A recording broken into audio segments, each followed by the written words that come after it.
Welcome to Shine Your Light podcast. My name is Gilbert Manuel Bobel, and I'm joined with Stacy Leone. Hi. Hi, Stacy. Today, we're super excited to bring our interview with Thomas Fields. If you're not familiar with Thomas Fields, he's the inventor and founder, CEO of Grind Basketball. He was on Shark Tank a little while ago. Amazing person, been through a lot of challenges, multiple knee injuries. And one of the greatest things about this interview was just experiencing Thomas and the light that's coming through from within him, and his passion, for his family and friends, and what he's doing in the world. I agree. I loved meeting Thomas. He's such an inspiration for other young people, I think. He took some pretty hard circumstances he grew up in, watching his family hold multiple jobs, raise children, and still love each other. And as he put it, I think, they were doing the daily grind. And so he took that experience and turned it into a beautiful dream with Grind Basketball. So welcome, Thomas. Enjoy the podcast and continue shining your light. Welcome, Thomas Fields, the founder of The Grind and celebrity extraordinaire, from Shark Tank, out in Texas, founder, entrepreneur. Um, Thank you again for being with us.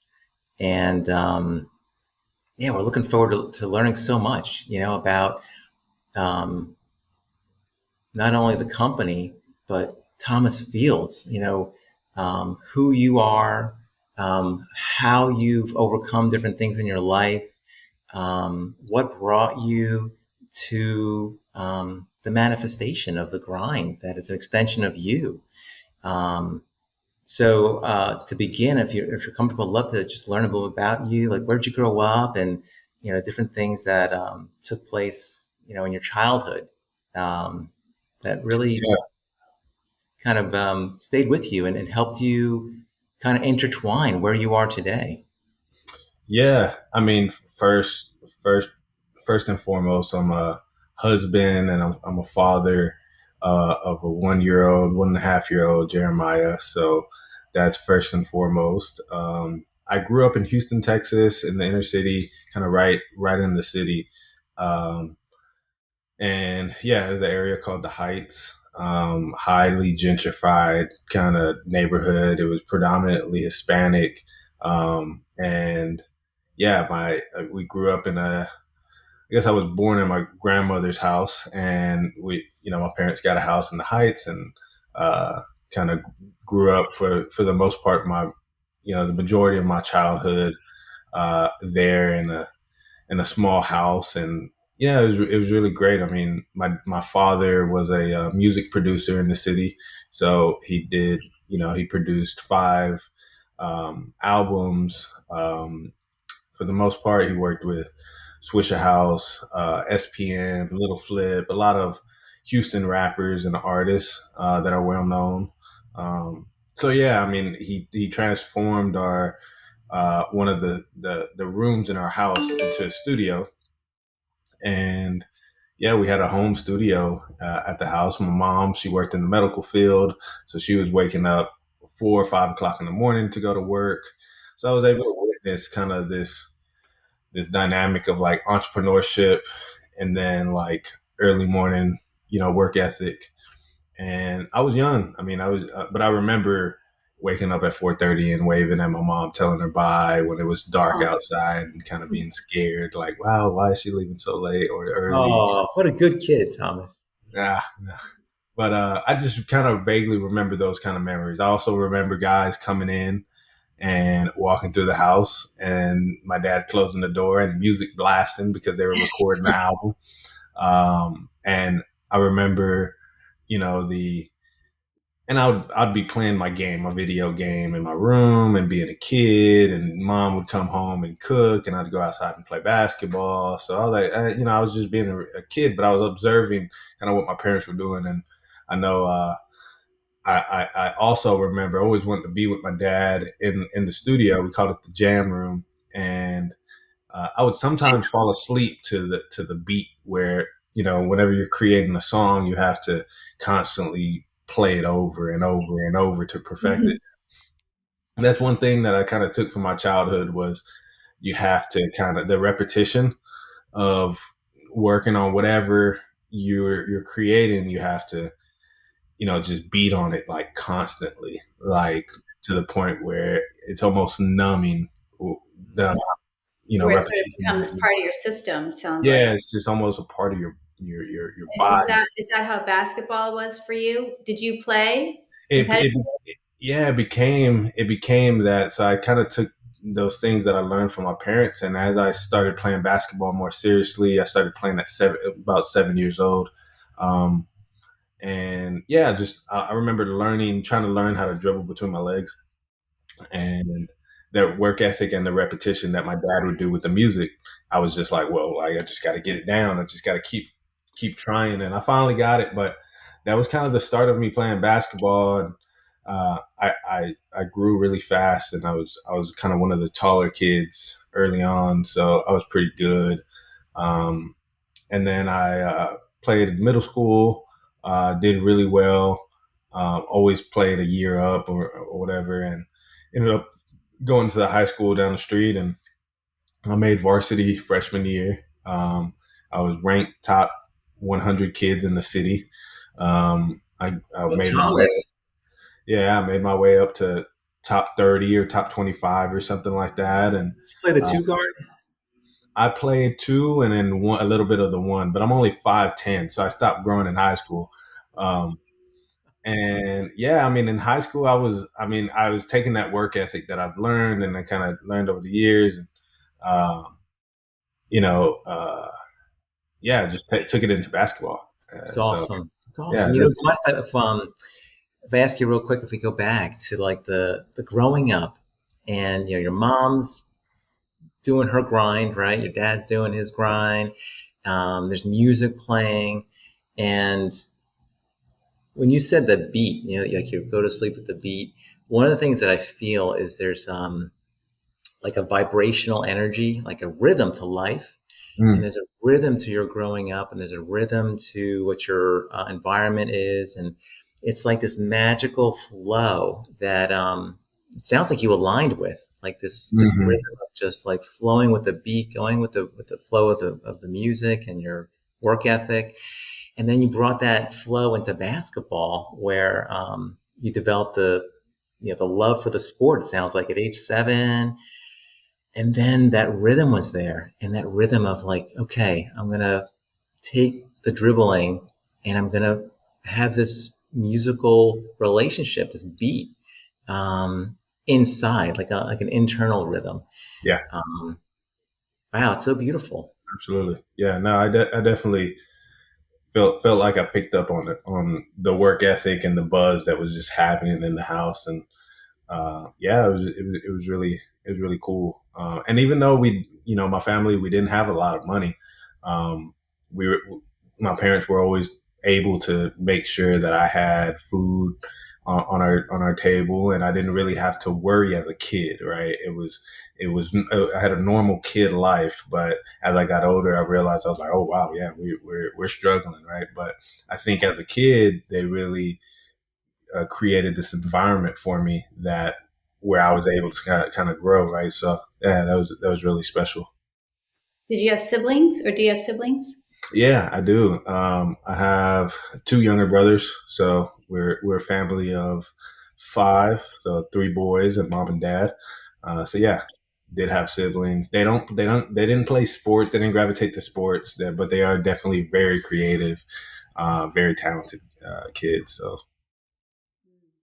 So great. What a beautiful family. yeah, thank you. And so now you're in college, right? And I think that's where you left off, right? So you're high school, you're playing varsity as a freshman, you're the two guard, you're getting accolades, and um, and now you're Yeah. looking to go into college. Yeah, I mean, my goal was to get a Division I scholarship, and I've always been very I guess you could say, ambitious. I always wanted to have money. I wanted to make it to the NBA, and be able to provide my family with a kind of a means that I felt like we deserved and never were able to kind of obtain. And the goal, I had mapped out my plan. I was going to play Division I basketball. I was going to go to the NBA for a few years, invest in real estate, and be smart with my money. And by 10th grade, I tore my ACL. So could not play basketball for the next 6 months. And I was making a lot of great progress in the city in terms of building my name and my brand as an athlete. And yeah, everything just stopped. And, ACL surgeries back then, they were like career ending injuries, right? But what year was that, you think? That was 2011, I believe. So I tore my ACL back in 90s, in the late 90s.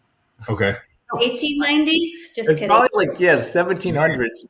I would have been out of luck if it was. I'm telling you, they when it really was a career-ending injury, like you couldn't come back. So by 2010, the technology had improved to the point where, okay, there's rehabilitation mechanisms and, equipment that you can use, and, you can speed up the process a little bit. And, but it was very early. So at least I think it was. But I was able to come back, and I was just really, it was a low point in my life. Basketball was everything. I had this whole plan, and then everything came to a halt. So you can imagine for, me, it was devastating, right? And I had worked hard to get on varsity. It's, sophomore year, I'm supposed to be averaging 20, 25 points, and then everything stops. So yeah, it was tough, but I came back. I gained 15 pounds of muscle. I was working out. I was doing 1,500 push-ups a day, 1,000 push-ups a day. I was just going crazy. I was waking up at 5 o'clock in the morning, doing 3 workouts a day, probably overworking myself, but I was coming back, and I was coming back better than ever. And junior year came back. I actually started dunking. 5'10". 5'10". I started working on my handles in the jam room. At this time, we had another house. It was smaller, but we had a back house. It was a garage apartment. So in this garage apartment, my dad's studio equipment was there. I'd crank up the volume, play music, and then just work on my handles inside. And yeah, I was just really feeling at the top of my game. And then I come down from a dunk wrong in practice and tear my other ACL. Other leg. Oh, wow. Leg. So Yeah. what was the time frame from like the recovery to the next tear? So that was I tore it in 2011, first one. 6 months goes by. I come back. I'm cleared to play. About a month in of being cleared, I tear my other one. So yeah, before the season started, couldn't play. Thomas. So another 6 months. Yeah, it sucked. So I tried my best to rehab that one. I actually came back 4 months after surgery, and that was way too quick. And I tore my meniscus and senior year, about 8 months after, and then I tore my meniscus again before college. So I had 4 knee surgeries before graduating high school, and I could not. At this point, going to college, I could not play a full game, without my knees swelling up and having to get it drained. Oh. So I literally couldn't play ball. I couldn't play college basketball. Yeah, I was hurt. I was sad. I put everything into basketball, and I had a decent GPA. It was like 3.2, 3.3, but it was nothing to get like a scholarship, right? So, Right. So as this basketball dream is deteriorating, I don't have the academic prowess, I guess, to get into scholarship, school alone on my academics. So I ended up going to junior college. My girlfriend at the time, now my wife, she got a full ride scholarship to play basketball, and she was amazing. So Really? What's her name? Amory. Amory? Amory, yeah. So ballers all over the place. Yeah, so she got she got a scholarship to go play at a junior college. So I said, I'm either going to community college down the street or I'm going with you. And I packed up and I signed up. I got into that community college. So we went to community college together. And meanwhile, kind of rewind, uh, before I tore those last two meniscuses, we had a new basketball coach and he had bought a shooting machine. And oh man, I loved it. I thought it was going to save everything. I thought I was going to be able to use it all day, every day. And he bought this $10,000 machine, put it in the gym, and locked it up. And we weren't able to use it if he wasn't in the gym, and he was never in the gym. So this product was, in my eyes, almost like a golden ticket to help me, perfect my craft and speed up my skill as I was going through these injuries. But I never had access to it, and it was way too expensive for like my family to purchase it or anything like that. So I kind of looked at it and I was mad, as I wasn't able to get a scholarship. I'm not able to go to the colleges that I want. I feel like I'm ambitious, but at the same time, I'm going through all these struggles, right? And meanwhile, there's a thing that can really help me, and I have no access to it, right? I can go from shooting 100 shots an hour to 1,000 shots an hour, but I can't touch it. So it was really bothering me, and I was mad at almost the companies that created these things, and I was like, And you man, have why? you have that rhythm within you, the Yeah, rhythm that you talked about from the childhood and from yeah, dribbling and your mom and your dad. It's so close, but you can't get in the door to get to use it, the ticket. yeah. I It can was feel the momentum building towards, some brilliant ideas around the corner.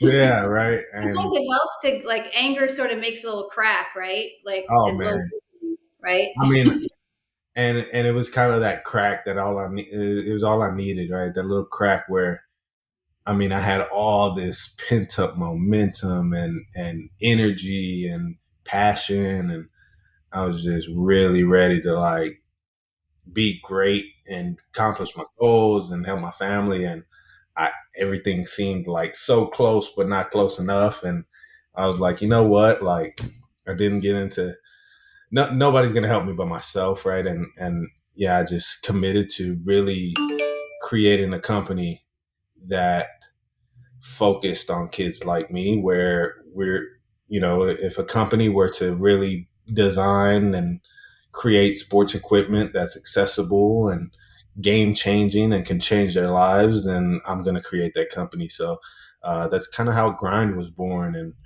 uh, Was there like a moment? Was it a gradual introduction? Because a lot of times when there's creativity and there's artists and there's something being manifested, there might be like a window where it's like a vision comes through, or there's how was that process for you as far as not being able to get into the machine, but then turning the corner and saying, you know what, I'm gonna manifest something here. yeah, I think it was, one day I was outside of the gym. I had, texted my coach the night before and said, "Hey, coach, I want to get in the gym and use the machine. Uh, can you meet me at 5:30 in the morning before school so I can get a good workout before class starts?" And he said, "Yeah, I'll be there." So I said, "Okay, cool." And yeah, I had my mom drop me off early, and I was out there. It was dark for 4:45, 5 o'clock. 5:15, 5:30, and 5:45, and he never shows up. And I ended up texting him, and I was like, "Yo, what happened?" And he was like, "Ah, I forgot." Oh man. I was Yeah, like, Thomas. "That's cool." So I went to class, but oh man, I was mad. I was not. I wouldn't say mad because I'm like, yeah, he has a family. I guess I get it, right? He's a teacher at the same time, whatever, right? But yeah, I think at that moment I was like, no, that this is like, yeah, this has to happen. Like I have to, like, what if Nike created this shooting machine? Like if Nike created this shooting machine, I think they would make it really cool and really dope, and they'd be able to maybe fold into a cool Nike duffel bag, one of those Nike duffel bags that now I've always wanted, but I couldn't afford. And yeah, at that time I wanted some, cool Nike stuff and the Jordans. And I was like, man, I always wanted a really dope Nike bag. It'd be dope if Shooting Machine would fold into a Nike bag, and fold it into a duffel bag. You could take it anywhere, and it was affordable and designed for like kids like me, where I can take it to the park. Like I don't need nobody to open the doors at the park, right? So that was the idea. So I was like, man, if Nike were to do it, how would they do it? And let me try. Let me try to do it. So yeah, that's how it happened. And from that point, it was gradual. After that, it was just let me read, let me dive into all the things that I can possibly learn about. But I mean, I think that turning point was that moment. I couldn't get into Mm-hmm. it, and I had to like really do You something want about to, it. for people like me who are not quite familiar with how the technology works, do you want to explain a little bit what Grind is? Just give us a little visual. Yeah. So, and would you want me to describe the product or grind in general, or both? Whatever sings to you. I mean, if let's say you were telling somebody about it who didn't know anything about basketball or how exciting it Okay. is to Yeah. have this device. Yeah. So, you can imagine a shooting machine is it's a 12-foot tall device machine. It has a net and a mechanism at the bottom where this net funnels the basketball into this mechanism, and this mechanism passes the ball back out to you. So it gives you a real life pass, like somebody's passing the ball back out to you. But the net is capturing all your rebounds. It's basically as you're shooting, this shooting machine sits underneath the basket, and it captures your made shots, your missed shots, funnels it back to this mechanism and passes it back out to you wherever you are on the court. So and you'll throw 2 balls, 3 balls in it, and instead of shooting by yourself and chasing your rebounds, you have this machine to basically capture all these basketballs for you and pass it back out constantly all day, every day. So you can imagine, practicing by yourself, no rebounder, 1 ball, you can probably get 100 shots an hour. But at that point, you're drenched in sweat. You're probably running around chasing your rebounds. But the shooting machine essentially allows you to get like 1,000 shots an hour. So it's a 10x efficiency booster for an athlete, right? And you know whenever I was in high school, these things were 400 pounds and $10,000. Only schools and professional teams were able to kind of like afford them. And there was nothing really designed for athletes in terms of at home for a parent or a kid. And to have, Residential, right? yeah, nothing residential. All these things were kind of like commercial products. So yeah, that's kind of the product. And I created Grind to be a sports equipment company. So the flagship first product is a portable, more affordable shooting machine that folds into a duffel bag. And yeah, it's the most affordable and portable, accessible shooting machine on the market. So Cool. So, and that, like, you and I were chatting a little bit about it on the phone. You were sharing with me, God, so there's so much genius intertwined in this, doing the pre-sales, going to have interns, help you with the development process. I mean, it's just like, it's beautiful to hear you talk about that process. And do you have like an engineering background, and you came up with the mechanics, and then you had like the support staff that really wasn't, because it's a startup company, there isn't any sales. So you're really doing what you can do with nothing. yeah, yeah, no, I didn't have an engineering background at all. I mean, the only background I had was helping my dad fix things around the house, and I knew how to use tools pretty well because he had a property that we would constantly be working on. We were constantly working on things breaking around the house. Um, it was a multitude of things that almost every weekend I was doing something that pertained to fixing a physical thing with my parents. Whether it was a pipe in our plumbing, like I've done it all.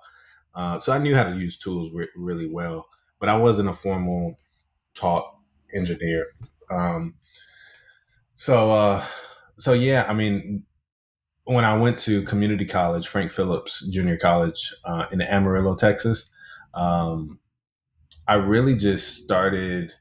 I went to the library and got a book that was around engineering. One of my best friends, he got a full ride scholarship to Texas A&M. Really smart. And when I'd go visit Texas A&M, I'd go in their library and their engineering department and pretend I was an engineering student and look at all the cool engineering books that they had and kind of soak up the environment of learning. And I'd jump on YouTube and take classes on MIT and Harvard and just take free lectures that whatever they were giving out for free on YouTube, I was doing it. Wow. And yeah, because Frank Phillips at community college, it wasn't very challenging. It was very low maintenance. So I was able to kind of prototype in my dorm and go to Home Depot and try different prototypes. And, I would sketch, different things. And I'd go to Home Depot and start building it because I knew how to work with my hands. I just didn't know how geometry worked that well. And I didn't know physics well, but I knew how to put some stuff together for sure. So that's where I started, and that's where the prototypes were created. Um, Good for so you. yeah, I'm more or less a self-taught mechanical engineer. I could work my way around building some stuff. Hmm. I don't have kind of the That's professional kind so of background of it. inspiring. Thank you. Really Amazing. is. It's like you made a song without knowing how to play the instruments, and Yeah. it's moving, and Oh, yeah. and the best thing about it, I'm sure you feel, is that it's benefiting the families that you wanted them to benefit. It's making its way into the market. Yeah. Um, Yeah. I mean, at this time, it's just me in a dorm room. I mean, I look crazy because when you go in my dorm room, it's tools everywhere, bricks inside. It's like PVC pipe. It's like, what are you doing in here? at that time, right? Yeah, so it looks crazy, and but I mean, a year and a half goes by. I move back to Houston, and I go to community college in Houston, and oh man, now Home Depot is not an hour away; it's 10 minutes away. So I feel like I have so many, like the resources are now endless. I don't have to drive an hour from Amarillo and all that good stuff. I'm like in Houston. I'm back home, so now Houston has a metal shop, Triple S Steel down the street. I'm like, all right, cool. I got Home Depot here. I got Granger. I got all these different, I got big city resources now, and I was just like, yes, let's go. Um, so it was cool because truly started in a rural town, like prototyping, and I realized how hard it is to not have those resources just in, being in a very small town in West Texas or whatever, right? So when I moved back to Houston, I was able to speed up, and I realized that I had a lot of great resources in Houston just because it was a big city. Um, and I went in my parents' garage, and that was our first headquarters. It was grind grind headquarters in my parents' garage. And now I feel like we had a home base, we had Yep. resources, suppliers. I created accounts Did for you, the did metal you company. Go ahead. I was going to say, I mean, that's like you talk about like Steve Jobs and Apple, and like in a garage, like just creating and making and coming out. And Nike, Nike selling the basketball shoes out of the back of the trunk. It's yeah, it starts somewhere, and I give you so much credit, Thomas, because I feel as though taking that leap forward and moving with that movement of putting something into the world that you're passionate about, uh, it's it sets you, it's really inspiring, that if people have, an idea, a vision, the vibration that they want to move forward with it, taking that step, taking that baby step and moving forward. And Yeah. it sounds like you also had a lot of good support around you with Oh, your absolutely. parents and your wife, and Absolutely. Yeah. that's great. That's really important. It was everything, right? Because, without a home base that I don't have to worry about, issues within the family. I just have to worry about, solving my own problems, right? I have to, well, sure, there's things going on with like lack of money and this and that, but in terms of mental capacity, in terms of happiness, in terms of peace of mind, things like that, for the most part, there was love, right? There was care, right? There was food, and yeah, as long as there was that, for the most part, that support was amazing. And I mean, during this time, I'm in the garage, I'm working. I think music had a huge impact on me. I was in the garage, and the first thing I would do is turn the music on and work. And in Houston, there's this there's this DJ called DJ Screw, right? So he invented the method of slowing down the music, and he was a DJ, so he would move his fingers across the record and chop the song. So he invented this method called screwed and chopped, right? And being my dad was he was in the rap and music scene, so I really I would always listen to DJ Screw and just screwed and chopped music, kind of almost like a focus mechanism, right? Because I didn't really focus on the words. It was always rhythm, slow rhythm, grooves. It was usually old songs. He would take R&B from the 80s and 70s, and then he would change it into Tupac and all this crazy stuff. So he was a creator. He was a creator in his own way, and I was always inspired by the way he created and the way he crafted music. And it was kind of inspiring me to try to take these normal things that existed, like a piece of metal or this or that, and kind of mold it into what I needed to be. Yeah, yeah. So that kind of helped, and throughout this process, my wife and my girlfriend would come over, and little did I know, she, I think 2 years in of me prototyping at the house, she signs me up for Shark Tank, and never tells me. Oh, that's awesome. Never tells me. I mean, obviously, we've been dating since we were in 10th grade, since my first That's so ACL surgery. great. But yeah, in like 2018, 2019, she signs me up for Shark Tank, and yeah, just does it and never tells me. And kind of a few years go by, and Wow. they reach out 3 years later. So yeah, it It was, was probably perfect timing, right? what's that? It was probably perfect timing when they reached out, Yeah, yeah. Honestly, it was. because I you mean, have a I prototype. wouldn't. I mean, we could say that, a couple of months after later would have been a little better, whatever. You know, I think it's all God's time and God's speed. So yeah, I think it was I perfect agree with timing. you. Yeah, God's like, you're ready now. Yeah, yeah, yeah. And yeah, it was fun. It was good. We had pre-orders. We hadn't delivered yet, um, but we had traction. I think we went on Shark Tank and we're like just under like $250,000 in revenue in a few months. So yeah, it was helpful. It's I right think there, right? it was good. It was good. Just enough traction to show them that, hey, this could be really big. And Yeah, and and before then, we get into, sorry, go ahead, Gil. oh no, I'll let you go, Stacy. I say before we get into Shark Tank and how that went, I'm curious. You talked about the support of your family, and you also talked about some rough spots along the way. Tearing your ACL, both legs. Not being able to play college ball.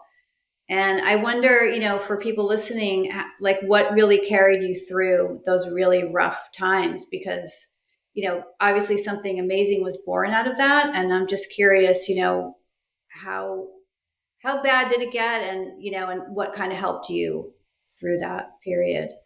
I mean, I think, I was definitely it was weird because they put me on pain pills whenever I was coming off of surgery, and I had to take them. Oh man, it was. I mean, it was painful coming off after surgery because, I mean, you can imagine a knee replacement. They usually say that a knee replacement is less painful than an ACL surgery because a knee replacement they take everything out and they replace it. A ACL repair is they're just going in and repairing it, but it has to heal itself. So the painful part is you still have everything to feel.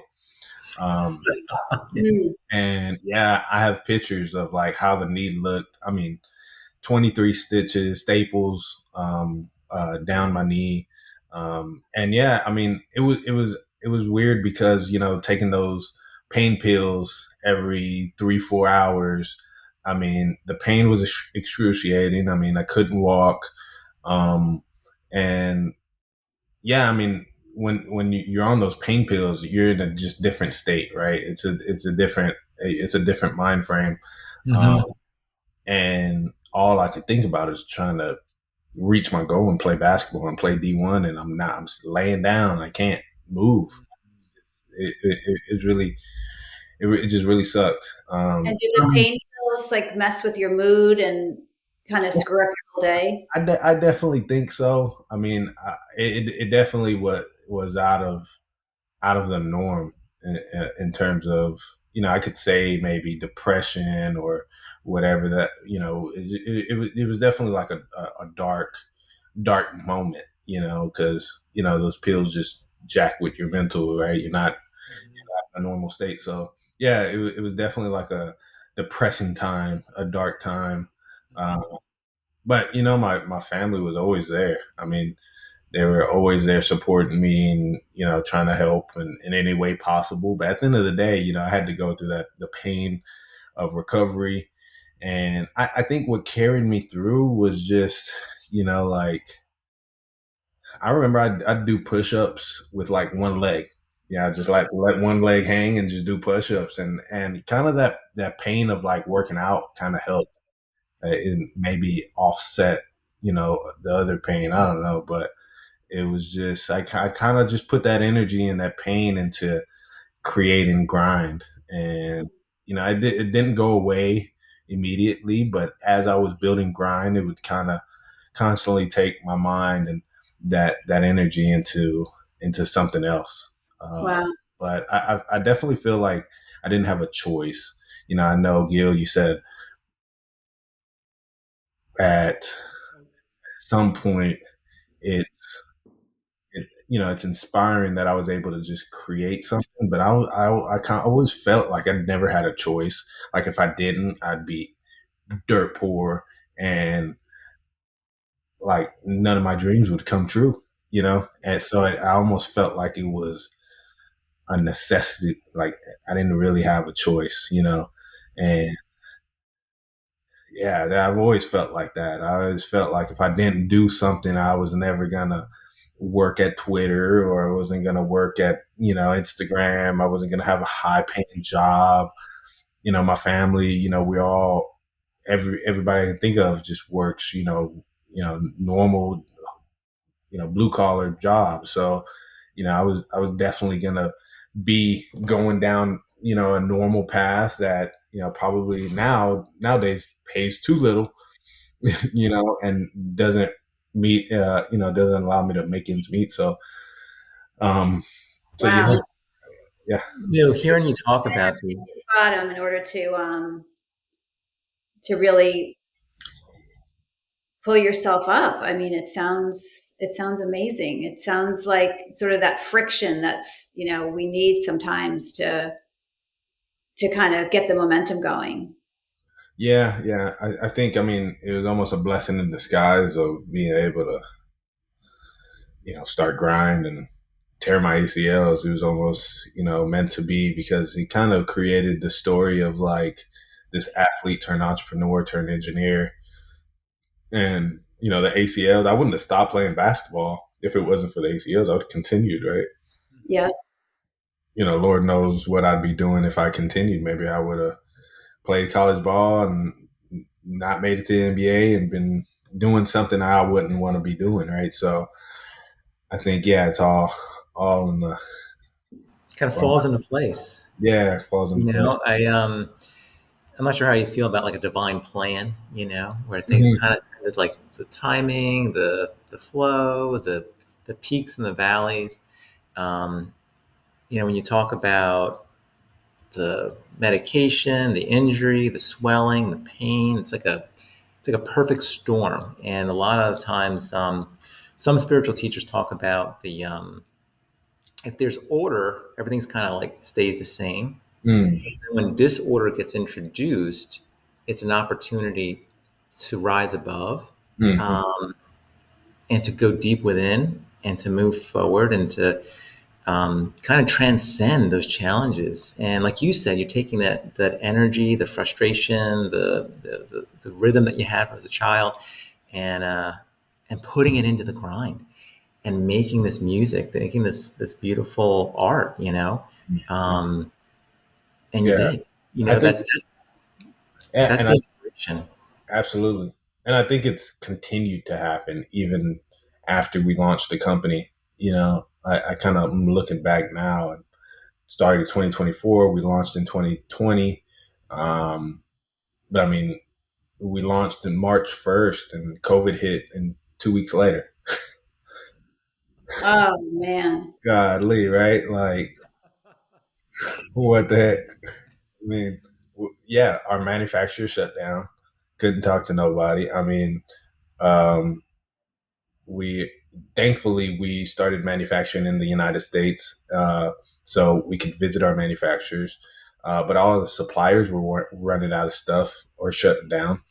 Um, and we were all of our marketing initiatives, events shut down, stopped, and I mean the NBA shut down. Everything just Everything shut stopped, down. and people were dying. It was a scary time, and we had just launched this business. It was wild, and it was pretty phenomenal though because we launched pre-orders, and to have an at-home shooting machine that's affordable and portable. I mean, every all the basketball players are at home and still wanting to play basketball, right? Yeah. So it kind of They can't worked. get to the gym. They We're can't get to the trainer. They can't get to the can't get coach. yeah, can't get to the trainer, right? Don't really. I mean, great. Yeah, there's a virtual way to meet with my trainer, but at the end of the day, I need to work more You gotta put the efficiently. shots up. Yeah, you have to like literally put the work in. So yeah, the grind machine was kind of like a perfect. Now we were late on delivery a year, or 6 months to a year for some customers, so it wasn't perfect by no means. But there was some lights at the end of the tunnel, and it's kind of things like that where disorder comes in and you have to figure it out. And we were able to figure it out. I mean, we it was very tough, but we made it happen. And I It's mean, great. lack of funding. I mean, couldn't raise money to save my life. I mean, it was pretty horrible. Like I'm raising just kind of like the normal, startup would, and I'm fresh out of junior and community college, no background in engineering. Why would anybody give me 100K to run this business in the middle of COVID, right? Like now that I think about it, it's funny, but it's like I'm over here asking for 500K, and like everybody I can think of is just passing me up. Um, and yeah, we finally launched, and we're like, oh, holy crap! Like customers are paying us $1,000 to $2,000 for a machine and waiting 6 months. Let's do this, right? Like our customers were investing in us essentially. And I had two investors that backed us. It was like 40K here. They were very heavily involved, helping. They love the story, love the mission, love the product. So, Good. so yeah, we were able to come through with like a very small, intimate group of people that believed, and then we launched it. And then after we launched, Shark Tank came right after Mhm. Shark Tank. I'm able to get 300K. After the 300K, we apply to TechStars. TechStars happens. I've been looking at TechStars since I was in junior college, and What is Techstars? so TechStars is like a startup accelerator. 3 months, they pair you with founders that have raised hundreds of millions of dollars, investors that invest in great companies like Uber and Airbnb. Airbnb actually went through, I think, TechStars or Y Combinator, one of those. Uber went through them. So they're basically like an accelerator, business accelerator, and they pair you with tons of mentors and put you around a really amazing group of other startups that help you basically grow and build a community around just creating a company in the tech sector. And yeah, we got into Techstars, got another 100K, was able to get even more connections to investors, raised another 300K, right? I got named on Forbes 30 under 30. That happened. Got on CNBC, like and then it just started happening. Like the momentum was like, oh, like we're here, I guess. Like, dang. Uh, so yeah, and we were able to, and it was weird because when I was there, when I got into Shark Tank and got into Techstars and got on Forbes, I was almost scared to be like, I was like, man, I guess this is good. I was like I was not used to things going happening like that. You've been And grinding. yeah, I've been definitely grinding, and then my wife got pregnant, and we're having a son. We were having a son at the time, and I'm just like, holy crap! Like, what is going on? Like, Wow.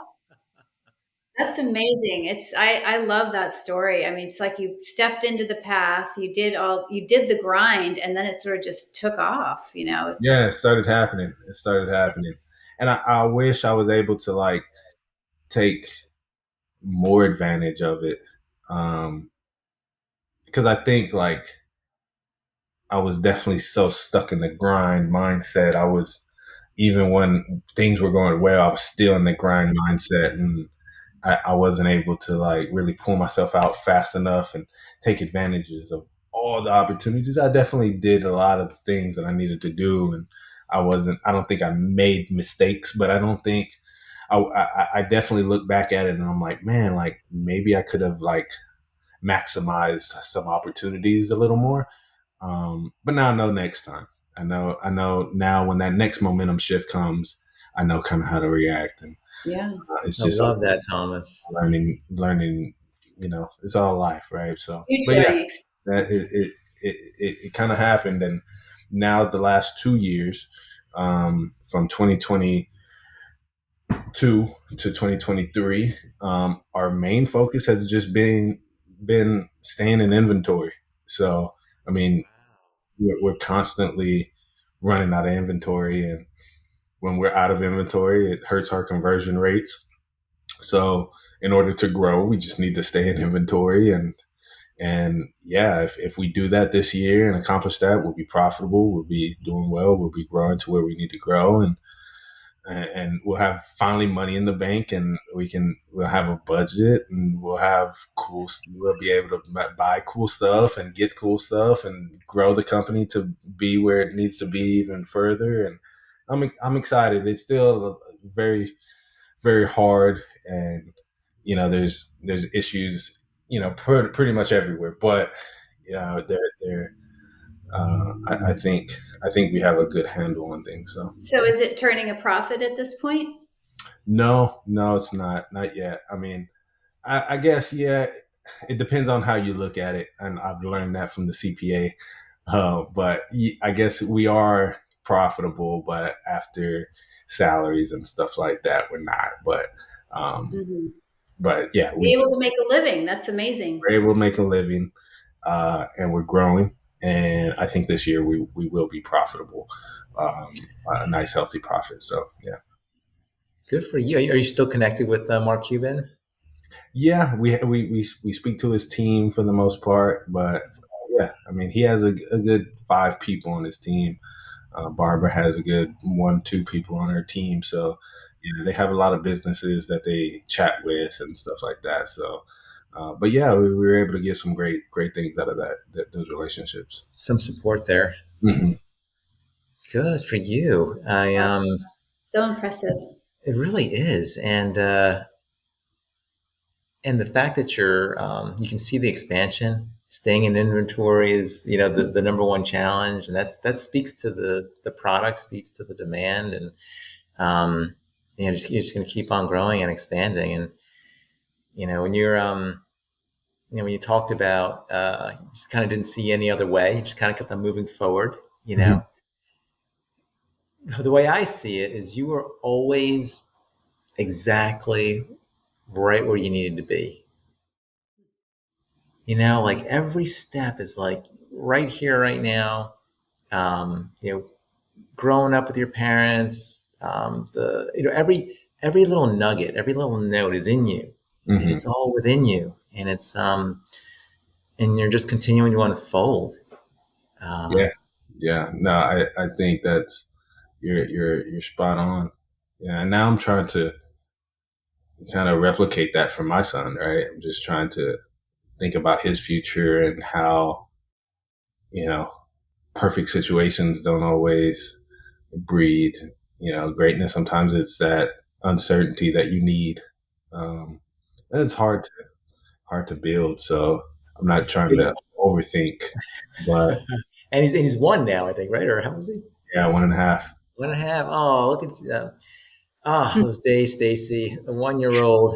God, 1.5. Jeez, That was Yeah, so fast. Enjoy so it. fast. yeah. You know, I actually take Wednesdays off and middle of the week, and I watch them all day. Oh man, it's so hard though. Because I'm still in work mode. I need to do things, but good it for you. yeah, it's really cool to see him kind of grow every Wednesday. I mean, I see him every day, obviously, but Wednesdays are dedicated daddy days, right? So Bad day. yeah, so I make that a point. So no matter how busy I get or how many things I need to do, Wednesdays I gotta watch them, and yeah, it's pretty fun. I love that. And that came. I think that's really rare. And kids are great teachers. Oh man, this kid, yeah, he's a tough one, man. But yeah, I mean, uh, yeah, What's his name? Jeremiah. Jeremiah Jeremiah. Fields. Yeah. So my dad tells me all the time, he's like, "Man, I'm so happy that you do that because a lot of a lot of people that get to that some sort of success, they focus on more success, and it's an overload, and you end up forgetting about these years, and you know, like to just take a whole day out of the week and just make it his. So now it's tough. Again, my wife gets home, I look exhausted, and I'm ready to get out of the house and go to the coffee shop and work. And she lets me do that, but it's yeah, that's kind of how we have that structured. It Well, really is. he's It's going so. to be all the better for it. That's amazing. Yeah, thank you. Oh my God. There's a lot in the unseen there. That like the bond, that connection that you have with Jeremiah. Hmm. It's like a transmission that you're spending that time with him, that attention. Hmm. Um, some people talk about how like even babies in a womb can feel what the mother's feeling, and having that time is really priceless. I'm so happy to hear that. Thank you. um, I for love. anyone that's listening, take note of this. Yeah, Gil, Stacy, y'all have kids of y'all's own. Yes. Okay, Yeah. Mine's 17 now. She's just nice, learning to drive. nice, nice. Drove on the highway together the first time today. Like, Amazing. I remember when I got on the highway, I was so scared. I was scared. Yeah. I And have Gil, a I have an 18 and a 16-year-old. 18-year-old boy, Ethan, and Molly. She's 16. Molly's a baller. Actually, both Ethan and Molly play basketball. I used to bring them to the courts. I used to joke with Stacy, in my blood, there's little basketballs kind of going up and down in here. Um, is that Kobe you have back there over your shoulder? it is Kobe. Kobe. My dad got me this Kobe signed jersey when I was 13. Mm. Yeah, so I've had it ever since. And then This is yeah, and then we got another Kobe. Then I also got a George Gervin right here. I'm an old school, yeah. I'm an old soul, so I really like studying like the NBA classics. I'd watch NBA classic every day before school.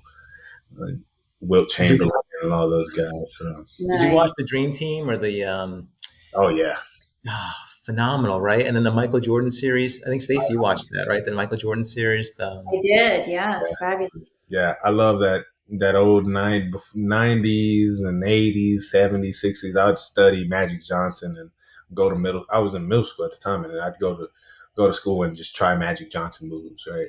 But yeah, I was a student of the game always. So beautiful. One of the things that you were talking about was, you know, enjoying the moment, being with the moment, and being with Jeremiah. Um, it's so interesting. It's, I'm sure you might be coaching, going on, when Jeremiah gets older, and I tell my kids, it really is about the unseen. It's like that love of the game, the experience, the play. I used to be, really serious about basketball and coaching and everything. And then I went through a transition, a shift where it's really about the essence of it. Mm. We wouldn't be playing if there wasn't someone to play against. So as I'm watching like my kids play, it's like thank God we have someone on the other team that likes the game enough that wants to play with us. Like we're all literally on the same team, so to speak, and Yeah. we're all playing. So if there's a good shot by the other player, I congratulate him. Like Oh, a playing. I'm like, man, that was a good shot. Man, you got me. yeah. And you can see like Magic Johnson and Michael Jordan how they kind of shifted too. I think as when they're playful and there's a little bit of a shift there, but Uh-huh. um, the gratitude to be able to be on the court, to be able to put up a shot, to Yeah. be able to exist and play. I think that's one of the things I'm trying to convey to my kids. That's awesome. No, I love that. I don't think I can be a coach, mostly for that reason, because I think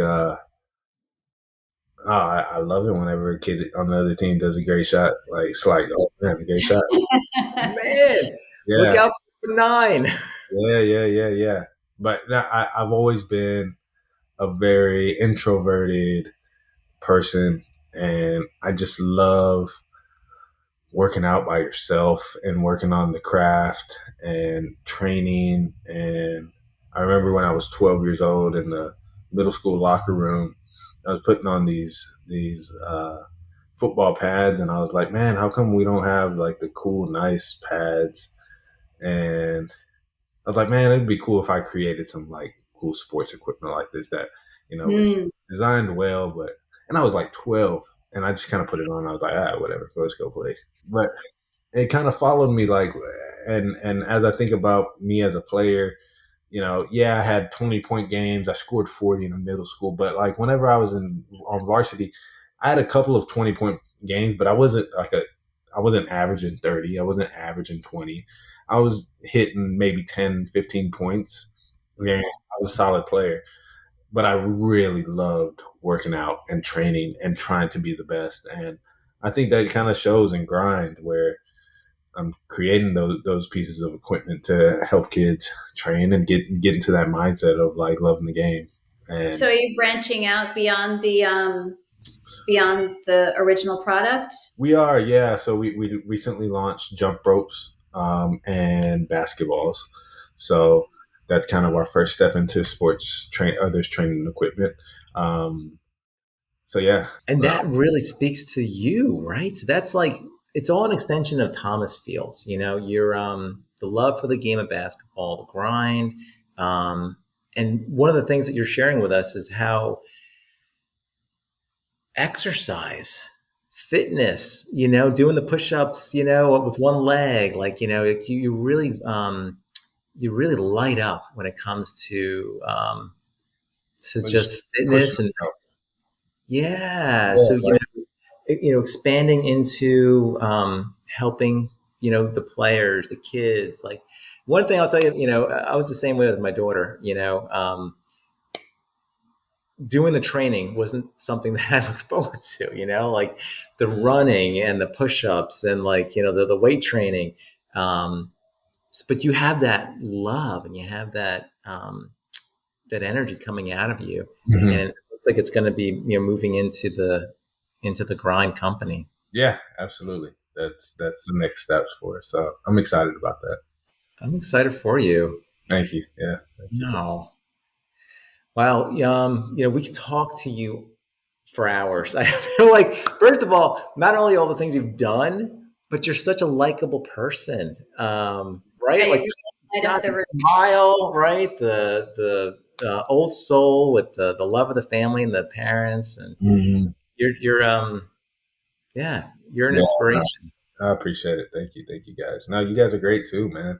I'm happy to just chat with you guys and be able to answer these questions because it allows me to kind of reflect on who I am because I'm usually just locked in working and again introverted. So yeah, it's amazing to have these conversations because it helps me kind of take a step back and just look at everything. It's great. Yes. It's a perfect match for this show. Yeah. You're really shining your light so many ways. Thank you.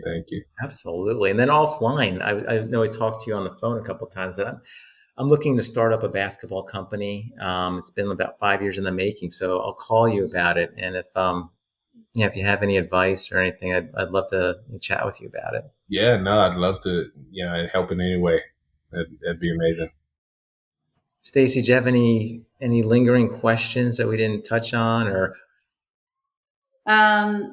Yeah, I think we covered a lot. I mean, I'm just, I think you shared a little bit about what you see yourself doing moving forward, and it sounds like this is your life, and you have the support. Really, it's inspiring for anyone, I think. I mean, I don't know anything about basketball, but it's inspiring for me every time I hear, a story where someone is, really just takes, I don't know, what life gives them and makes something beautiful and makes other people happy. That's really what we're trying to showcase here. And yeah, thank you so much for being here and sharing your story. No, thank you. No, thank you. No, it's great to be able to share the story and continue working on the story. That's my favorite part, working on the story. Continue making great stories through me and the family, Jeremiah, and then just continuing to hopefully change kids' lives all across the country, hopefully the world. I love it. Love it, Thomas. Is there a special outreach to kids who maybe can't afford sports equipment, or? So we are in the process of creating a nonprofit, and we want to start giving out scholarships. So our first step in doing that was creating the Grind Day. So we have a dedicated day in the city of Houston for everybody putting in work and grinding. So it's called Grind Day. It's August 12th, and on August 12th we give away our like a kind of a package of our sports equipment and back to school supplies. But yeah, we do plan on kind of going the scholarship route and handing out scholarships, high school, college, and all that good stuff. So we're almost there. And as soon as we get that profitability turnover and we're able to kind of get to that point, that's the goal. You'll get to the point where you have to give away money in order to deal with your tax, right? Yeah, the tax is going to help too, but it's always been a goal of ours is to give back and give those scholarships because I was at a point where basketball didn't work out and I had no way out. So, and I was able to create Grind. So yeah, I think we also, I mean, eventually would love to create like a venture capital firm and teach kids how to start companies and create products and create services and kind of show them that entrepreneurial spirit of, that they have in them. And, wow. We worked with a company called TXRX, and this is the company that basically they had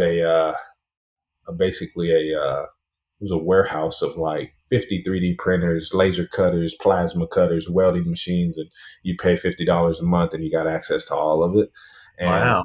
yeah, that's how I learned how to 3D print and laser cut and plasma cut and weld and all that good stuff. Um, so they have workshops where they teach kids how to create shoes through Travis Scott and Nike. So Make grind, shoes. yeah, Awesome. yeah. So you'll laser cut shoe patterns and weave them together and be able to create them, mold the sole, and yeah, it's Yeah. really cool. So yeah, we work closely with them. So there are some plans to kind of continue to build that relationship and teach kids how to create some of these things. So yeah, That we're is so excited. beautiful. Like, giving back. I mean, that's the dream, right? Yeah, The ultimate. yeah, yeah, absolutely. So And anyone that wants to follow you, I guess Instagram is usually, it's so funny. I'm 47, so I'm like, what is this TikTok thing? For the for the listeners, what's the best way to kind of keep in touch with Thomas Fields and what you got going yeah, on? yeah. No, I'm Thomas Fields across all channels, and on TikTok, Grind Basketball. So, um, but yeah, Thomas Fields on Instagram, Facebook, but I'm mostly on Instagram. And then Grind Basketball is all of our handles. So Instagram, TikTok, Facebook, you find us there. Very cool. Hopefully, we'd love to have you back on. Sometime in the future if you're comfortable and you have time available. Yeah, Keep in touch with you and. To see where it goes, and yeah. Hopefully, it's bigger and greater things later on. yeah, I'm sure. We're big fans of you, Thomas, and what you got going on, and we're supporting you all the way. Thank you. I appreciate that so much. It means the world. Thank you. Thank you for joining us.